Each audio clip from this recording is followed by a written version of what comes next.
अथ अयोध्याकाण्डः तृतीयः सर्गः पुत्रानुशासनं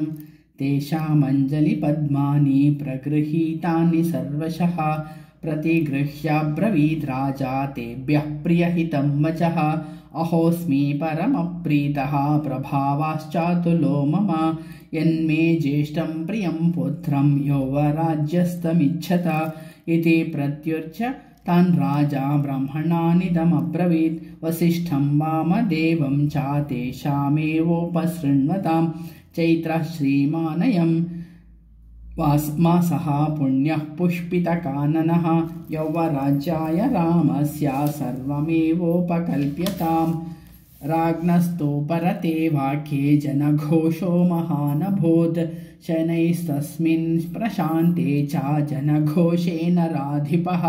वसिष्ठं मुनिशार्दूलं राजा वचनमब्रवीत् अभिषेकाय रामस्य यत्कर्मा सपरिच्छदम् तदद्य भगवान् सर्वाम् आज्ञापयितुमर्हति तच्छ्रुत्वा भूमिपालस्य वसिष्ठो द्विजसत्तमः आदिदेशाग्रतो राज्ञः स्थितान् युक्तान् कृताञ्जलीन् सुवर्णादीनि रत्नानि बलीन् सर्वौषधीरपि शुक्लमाल्यानि लाजांश्च पृथक् च मधुसर्पिषि आहतानि च वासांसि रथं सर्वायुधान्यपि चतुरङ्गबलं चैव गजं च शुभलक्षणं चामरव्यजने श्वेते ध्वजं छत्रं च पाण्डरं शतं च कुम्भानामग्निवर्चसां हिरण्यशृङ्गमृषभं समग्रं व्याघ्रचर्म च उपस्थापयत प्रातर्ज्ञागारं महीपतेः यच्छन्यत् किञ्चिदेष्टव्यं तत्सर्वमुपकल्प्यताम् अन्तःपुरस्य द्वाराणि सर्वस्य नगरस्य च चन्द्रनस्रग्भिरर्च्यन्तां धूपैश्च घ्राणहारिभिः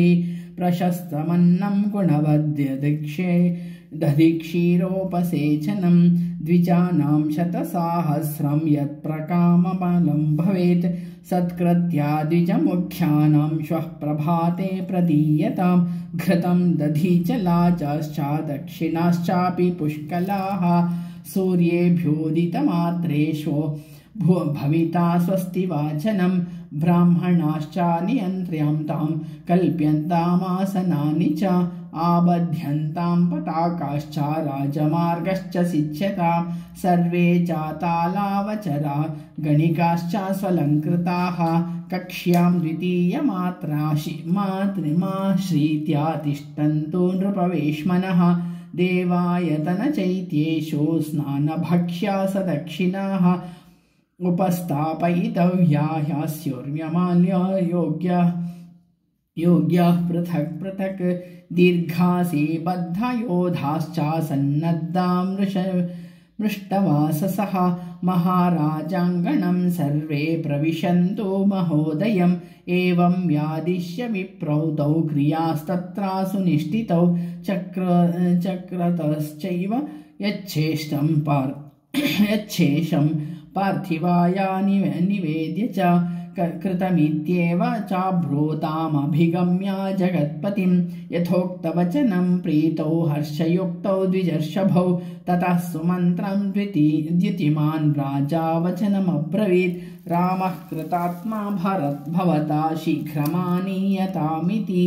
स तथेति प्रतिज्ञाया सुमन्त्रो राजशासनात् रामं तत्रानयां चक्रे रथिनामरम् अथ तत्र समासीनास्तदा दशरथं नृपम् उपविष्टाश्च सचिवा राजानश्च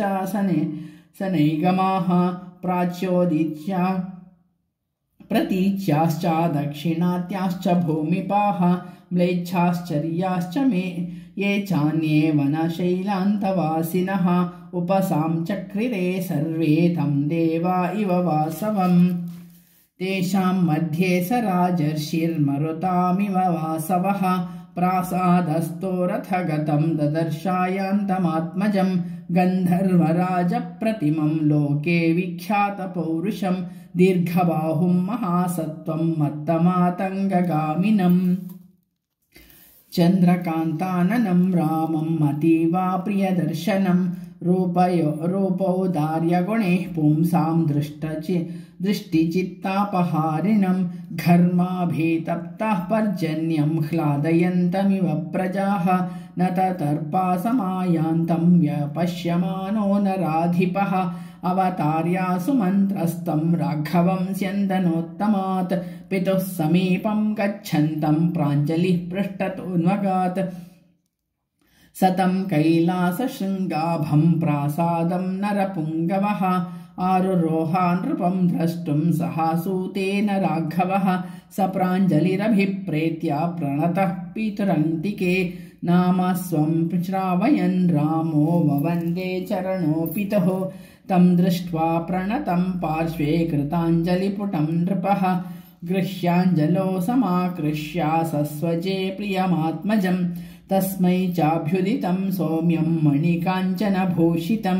दिदेशा राजा रुचिरं रामायावरमासनं तदासनवरं प्राप्य व्यदीपयत राघवः स्वयेवा प्रभया मेरो मुदमे विमलो रविः तेन विभ्राजता तत्र सा सभाभिव्यलोचत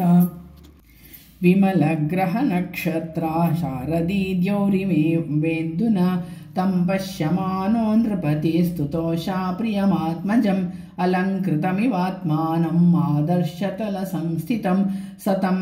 सस्मितभाष्य पुत्रं पुत्रवतां वरः वाचेदं वचो राजा देवेन्द्रमिव कश्यपः ज्येष्ठायामसि मे पत्न्यां सदृशस्सुतः उत्पन्नस्त्वं गुणश्रेष्ठो मम रामात्मजः प्रियः यतस्त्वया प्रजाश्चेमाः स्वगुणैरनुरञ्जिताः तस्मात् त्वं पुष्ययोगेन यौवराज्यमवाप्नुहि कामतस्त्वं प्रकृत्यैवा विनीतो गुणवानसि गुणवत्यपि तु स्नेहात् पुत्र वक्ष्यामि ते हितं भूयो विनयमास्थाय भव नित्यं जितेन्द्रियः कामक्रोधा समुत्थानि त्यजेथा व्यसनानि च परोक्षया वर्तमानो वृत्त्या प्रत्यक्षया तथा अमात्या प्रभृतिः सर्वाः प्रकृतिश्चानुरञ्जय कोष्ठागारायुधागारैः कृत्वा सन्निचयान् बहून् तुष्टानुरक्तप्रकृतिर्यः पालयति मेदिनीं तस्य नन्दन्ति मित्राणि लब्ध्यामृतमिवामराः तस्मात् पुत्रा त्वमात्मानं नियम्यैवं समाचर तच्छ्रुत्वा सुहृदस्तस्य रामस्य प्रियकारिणः त्वरितः शीघ्रमभ्येते कौसल्यै न्यवेदयन् साहिरण्यं च काश्चैव रत्नानि विविधानि च व्याधिदेशा प्रियाख्येभ्यः कौसल्या प्रमदोत्तमा अथाभिवाद्य राजानं रथमारुह्य राघवः ययौ स्वं द्युतिमद्वेष्मा जनौघै परिपूजितः ते चापि पौरा नृपतेर्वचस्तत् श्रुत्वा तदा लाभमिवेष्टुमाशु नरेन्द्रमामन्त्र्य गृहाणि गत्वा देवान्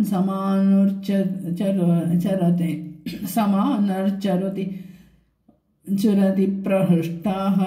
ते चापि पौरा नृपतेर्वचस्तत् श्रुत्वा तदा लाभमिवेष्टमाशु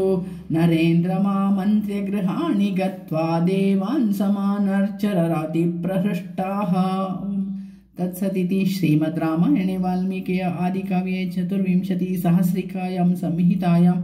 अयोध्याकाण्डे पुत्रानुशासनं नाम 3 सर्गः। अथ 4 सर्गः माताश्रीः परिग्रहः।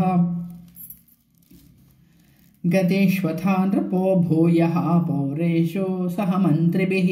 मन्त्रयित्वा ततश्चक्रे निश्चयज्ञः सुनिश्चयम् एव पुष्यो एव पुष्यो भविता शोभी चेत्यस्तु मे च सुतः रामो राजीवपत्राक्षो यौवराज्य इति प्रभुः अथान्तगृहमाविश्य राजा दशरथस्तथा सूतमाज्ञापयामास रामं पुनरिनहानय प्रतिगृह्य सताद्वाक्यं सूतः पुनरुपाययौ रामस्य भवनं शीघ्रं राममानयितुं पुनः द्वास्तैरावेदितं तस्या रामायागमनं पुनः श्रुत्वैव चापि रामस्तं प्राप्तं शङ्कान्वितोऽभवत् प्रवेश्य चैनं त्वरितं रामो वचनमब्रवीत् यदा गमनकृत्यं ते भूयस्तद्ब्रूह्यत् शेषतः तमुवाचा ततः सूतो राजा त्वं द्रष्टुमिच्छति श्रुत्वा प्रमाणमत्र त्वं गमनायेतराय वा इति सूतवचः श्रुत्वा रामोऽथा त्वरयान्वितः प्रययो राजभवनं पुनर्द्रष्टुं नरेश्वरं त्वं श्रुत्वा समनुप्राप्तं रामं दशरथो नृपः प्रवेशयामास गृहं विवक्षुः प्रियमुत्तमं प्रविशन्नेव च श्रीमान् राघवो भवनं पितुः ददर्श पितरं दूरात् प्रणिपत्य कृताञ्जलिः प्रणमन्तं समुत्थाप्यातं परिष्वज्य भूमिपः प्रदिश्या चास्मै रुचिरम् आसनं पुनरब्रवीत् रामा वृद्धोऽस्मि दीर्घायुर्भक्ता भोगामयेप्सिताः अन्नवद्भिः क्रतोस्यतैस्ततेष्टं भूरि दक्षिणैः जातमिष्टमपत्यं मे त्वमाद्यानुपमं भुवि दत्तमिष्टमधीतं च मया पुरुषसत्तम अनुभूतानि चेष्टानि मया वीरा सुखान्यपि देवर्षि पितृविप्राणामनृणोऽस्मि तथात्मनः न किञ्चिन्मम कर्तव्यं तवान्यत्राभिषेचनात् अतो यत्त्वामहं ब्रूयां तन्मे त्वं कर्तुमर्हसि अद्य प्रकृतयः सर्वास्त्वामिच्छन्ति नराधिपम् अतस्त्वां युवराजानामभिषेक्ष्यामि पुत्रका अपि चाद्याशुभान् रामा स्वप्नान् पश्यामि दारुणान् सनिर्घातादिवोल्का च पततिहा महास्वना अवष्टब्दं च मे रामा नक्षत्रं दारुणे ग्रहैः आवेदयन्ति दैवज्ञाः सूर्यङ्गाकाराहुभिः प्रायेण हि निमित्तानामीदृशानां समुद्भवे राजा मृत्युमवाप्नोति घोरां वा पदमुपृच्छति तद्यावदेव मे चेतो न विमुह्यति राघव तावदेवाभिषिञ्चस्व चलाहि प्राणिनां मतिः अद्य चन्द्रोऽभ्युपगतः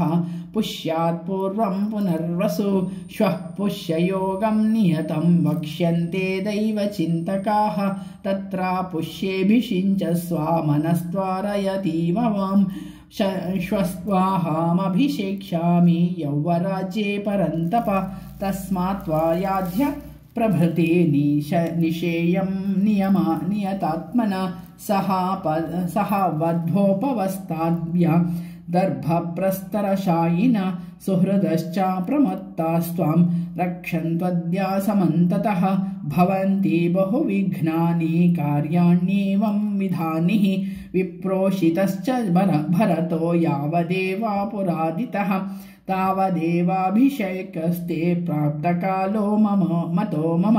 कामं खलु सतां वृत्ते भ्राता ते भरतस्थितः ज्येष्ठानुवर्ती धर्मात्मा सानुक्रोशो जितेन्द्रियः